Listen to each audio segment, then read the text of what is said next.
Tercatat dalam sebuah riwayat di mana Hazrat Maqil bin Yasar radhiyallahu an menyatakan, saya mendengar Nabi SAW bersabda, siapa saja yang dijadikan oleh Allah Ta'ala sebagai pengawas dan diberikan tanggung jawab atas orang lain, namun lalai dalam melakukan tugas pengawasannya,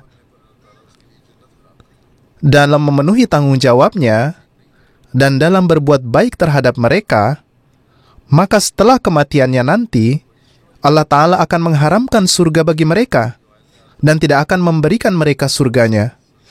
Alhasil, ini adalah peringatan besar. Ini adalah hal yang harus ditakuti dan direnungkan dengan sebaik-baiknya.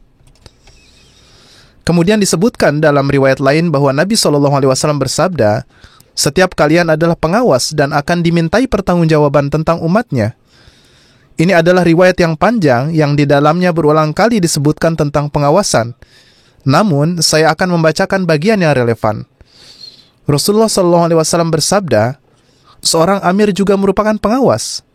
Dengan kata lain, termasuk juga para pengurus, karena mereka adalah pengawas dan mereka akan ditanyai sehubungan dengan rakyatnya.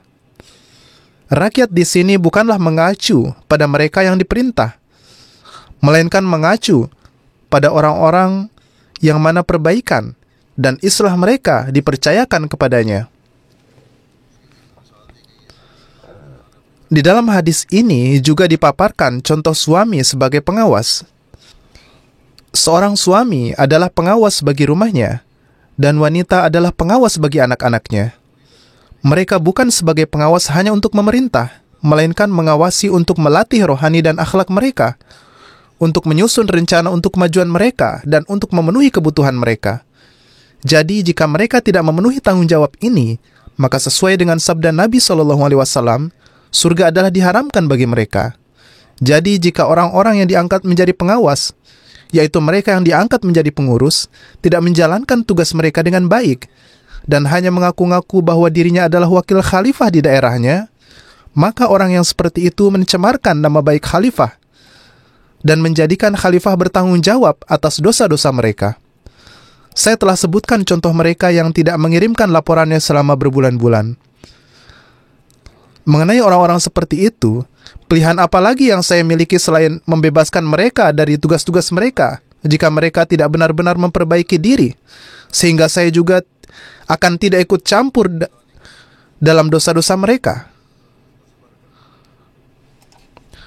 Oleh karena itu, saya pun beristighfar kepada Allah Ta'ala, dan orang-orang ini pun harus beristighfar juga dan memperbaiki diri mereka sendiri.